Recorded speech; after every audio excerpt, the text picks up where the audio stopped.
నమస్తే journalist TV news కి స్వాగతం. ప్రభుత్వ స్థలాలు ప్రైవేటు వ్యక్తుల చేతుల్లో ఉంటే క్రమబద్ధీకరణ చేయాలన్న నాటి బీఆర్ఎస్ ప్రభుత్వ ఆదేశాలను ఆ పార్టీ నేతలు తమకు అనుకూలంగా మరల్చుకున్నారు. ఇల్లు లేకున్నా ఉన్నట్లు నకిలీ డాక్యుమెంట్లు సృష్టించిన కేటుగాళ్లను ఆ కేటుగాళ్లకు అంటకాగిన జిల్లా అధికారులు కలగలిపి గుడిలో లింగాన్ని మింగేశారు. ప్రభుత్వం మారగానే జీవో నెంబర్ 59లో జరిగిన అక్రమాలపై విచారణ చేయాలని జిల్లా మంత్రులు పొంగులేటి శ్రీనివాసరెడ్డి, తుమ్మల నాగేశ్వరరావు ఆదేశించిన ఆదేశాలపై తూతు మంత్రంగా విచారణ పేరుతో వివాదం లేని 4-5 స్థలాలను స్వాధీనం చేసుకున్నట్లు డ్రామాలు వాడి అమాత్యుల ఆదేశాలను రక్తి కట్టించారు.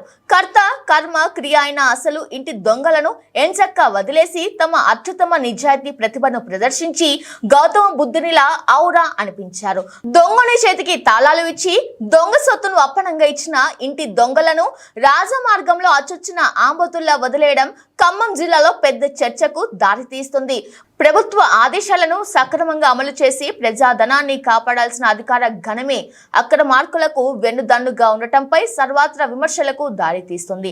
నూతనంగా బాధ్యతలు చేపట్టిన కలెక్టర్ ముజమిల్ ఖాన్ జీవో 59లో జరిగిన అక్రమాలు, వాటి వెనుక ఉన్న పెద్ద తలకాయలు విచారణ చేసి దొంగోడు చేతికి తాళం ఇచ్చిన అధికారులపై చర్యలు తీసుకోవాలని ఖమ్మం జిల్లా ప్రజలు ముక్త కంఠంతో కోరుతున్నారు.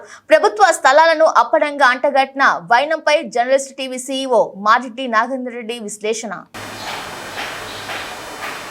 హైదరాబాద్ తర్వాత అత్యంత విలువైన భూములు కలిగిన జిల్లా ఖమ్మం జిల్లా. కానీ ఖమ్మం జిల్లా రాజకీయ చైతన్యానికి ఎంత ముందుందో అక్రమాల అవినీతిలో కూడా అదే స్థాయిలో అపవాదం మూటగడుతుందని చెప్పవచ్చు. కొంతమంది అధికారుల వైఫల్యమో లేదా కొంతమంది అధికారులు తెరచాటు వ్యవహారమో రాజకీయ నాయకుల ఒత్తిడిలో కానీ ఖమ్మం జిల్లాలో గత 2.5 ఏళ్ల నుంచి కూడా ప్రభుత్వ ఆస్తులకు ఏమాత్రం రక్షణ లేకుండా కొనసాగిందని చెప్పవచ్చు. ఏదైతే నాటి బీఆర్ఎస్ ప్రభుత్వం 58-59 జీవో కింద ప్రభుత్వ స్థలాలు ఎవరైనా పేదలు ఆక్రమించుకొని ఉంటే దాన్ని క్రమబద్ధీకరించేందుకు ఒక అవకాశాన్ని కల్పించారు. కానీ పేదల మాటున పెద్దల గద్దలు 100 కోట్ల విలువైన భూముల్ని కొల్లగొట్టే ప్రయత్నం చేశాయి. ఆ విషయంలో ప్రభుత్వం మారిన తర్వాత కాంగ్రెస్ ప్రభుత్వం ఆ విషయంలో విచారణ చేపట్టాలని సాక్షాత్తు ఆనాటి కలెక్టర్ విపి గౌతమ్కి ఆదేశాలు జారీ చేసినా ఎక్కడ వేసిన గోంగలు అక్కడ ఉన్న చందంగా తయారైంది. కేవలం తూతూ మంత్రంగా ఒక 5-6 దరఖాస్తుల విషయంలో హడావుడి చేసి కొంతమంది మీద కేసులు పెట్టి జైలు పాలు చేసి ఆ తర్వాత సద్దుమణిగే విధంగా చేశారనేది ఒక ఆరోపణ.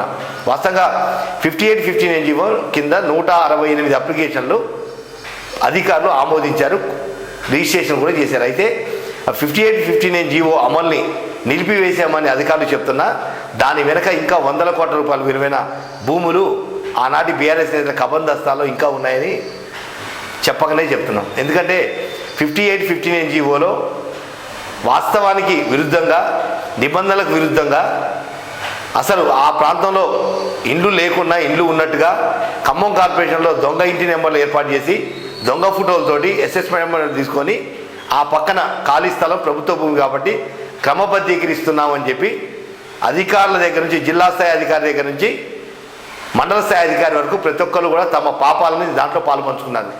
రాజకీయ నాయకులు ఆడింది ఆట పాడిందే పాటగా 58-59 జీవో కొనసాగింది. 100 కోట్ల రూపాయల విలువైన భూములు ప్రస్తుతానికి ఆ నేతల కబందస్తాలో చిక్కుకున్నాయి.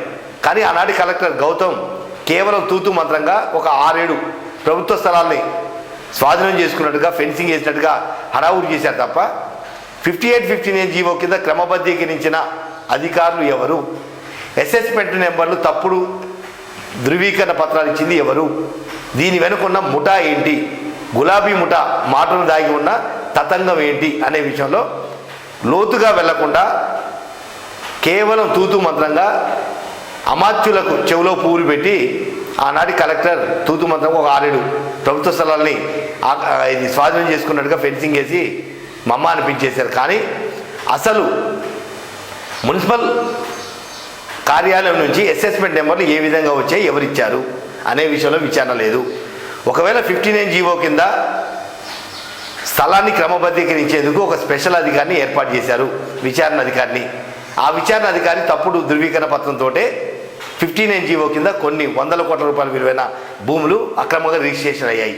మరి ఆ విచారించిన అధికారిపై ఎందుకు చర్యలు తీసుకోలేదు అంటే గుడిలో లింగాన్ని మింగే వ్యవస్థ మొత్తం మీరే మేనేజ్ చేశారు కాబట్టి ఆ విషయంలో తూతు మంత్రంగా స్వాధీనం చేసుకున్నట్టుగా కొన్ని ప్రాంతాలలో హడావుడి చేసి ఆ తర్వాత అసలు దొంగలని అలానే వదిలేసి పూర్తిగా మంత్రులు ఎవరైతే ఉన్నారో రెవెన్యూ శాఖ మంత్రి పొంగులేటి శ్రీనివాసరెడ్డి కానీ లేదా వ్యవసాయ శాఖ మంత్రి తుమ్మల నాగేశ్వరరావు చెవిలో పూలు పెట్టారు.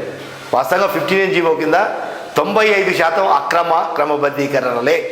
ప్రతి ఫైలు వెరిఫై చేసి క్షేత్రస్థాయిలో కనుక ఒక స్పెషల్ ఆఫీసర్తో కనుక విచారణ జరిపిస్తే దాంట్లో ఉన్న డొల్లతనం, దాంట్లో ఉన్న దొంగతనం, దాంట్లో ఉన్న అక్రమాలు, అవినీతి మొత్తం కూడా బయటకు వచ్చే అవకాశం ఉంది. ఈ నేపథ్యంలోనే కొత్తగా బాధ్యతలు స్వీకరించిన ముజమ్మిల్ ఖాన్ మీద ఖమ్మం జిల్లా ప్రజలు గంపడి ఆశలు పెడుతున్నారు. నీతి నిజాయితీతోటి కూడిన ఖాన్దాన్ తోటి వచ్చిన ముజమ్మిల్లా ఖాన్ ఇప్పటికైనా 58-59 జీవో కింద దరఖాస్తు చేసిన ప్రతి ఫైలుని విచారించి అసలు దాంట్లో అసెస్మెంట్ నెంబర్ ఇచ్చిన మున్సిపల్ అధికారులు ఎవరు, దాని వెనక ఉండి ప్రోత్సహించింది ఎవరు, ఒకవేళ కనుక అసెస్మెంట్ నెంబర్లతోటి కనుక క్రమబద్ధీకరించేందుకు దరఖాస్తు చేసుకున్న తర్వాత విచారించిన జిల్లా స్థాయి అధికారులు ఎవరు, వారి తాట తీస్తే తప్ప ప్రజలకు మాత్రం ఒక నమ్మకం కలిగే పరిస్థితి లేదు. ఇప్పటికైనా కలెక్టర్ ముజమ్మిల్ ఖాన్కి జలసీవి మనస్ఫూర్తిగా కోరుకుంటుంది. అక్రమాలు ఎవరు చేసినా, ఏ స్థాయి అధికారులు చేసినా వాళ్ళు శిక్షించాల్సిందే, శిక్షింపబడాల్సిందే. ఆ విషయంలో ఎవరికి కూడా ఎగ్జంప్షన్ లేదు. అటు మీడియా కావచ్చు, అటు పోలీస్ కావచ్చు, అటు పొలిటికల్ కావచ్చు, ఎవరైనా సరే చట్టానికి అందరూ సమానలే. ఈ నేపథ్యంలోనే 58-59 జీవో కింద జరిగిన అక్రమాలపై ఒక స్పెషల్ ఎంక్వైరీ వేసి అసలు ఈ జీవో వెనక ఉన్న తతంగం ఏంటి, రాజకీయ రాబందులు ఎవరు అనే విషయాలలో ముజమ్మిల్ ఖాన్ పూర్తి స్థాయిలో దృష్టి కేంద్రీకరిస్తే అక్రమాల చిట్టా బయటపడే అవకాశం ఉంది. దొంగతనం చేసిన డొల్లతనంతో క్రమబద్ధీకరించిన అధికారుల బతుకు కూడా బయటపడే అవకాశం ఉంది. కాబట్టి కలెక్టర్ ముజమ్మిల్ ఖాన్ ఒక్కసారి మనస్ఫూర్తిగా 58-59 జీవో కింద దరఖాస్తులు, క్రమబద్ధీకరించిన అంశాలు, దాంట్లో దొంగ సర్టిఫికేట్ల విషయంలో పూర్తి స్థాయిలో విచారించి ఖమ్మం జిల్లాకు కలిగిన అపప్రదను తొలగించాలని జలసీవి మనస్ఫూర్తిగా కోరుకుంటుంది.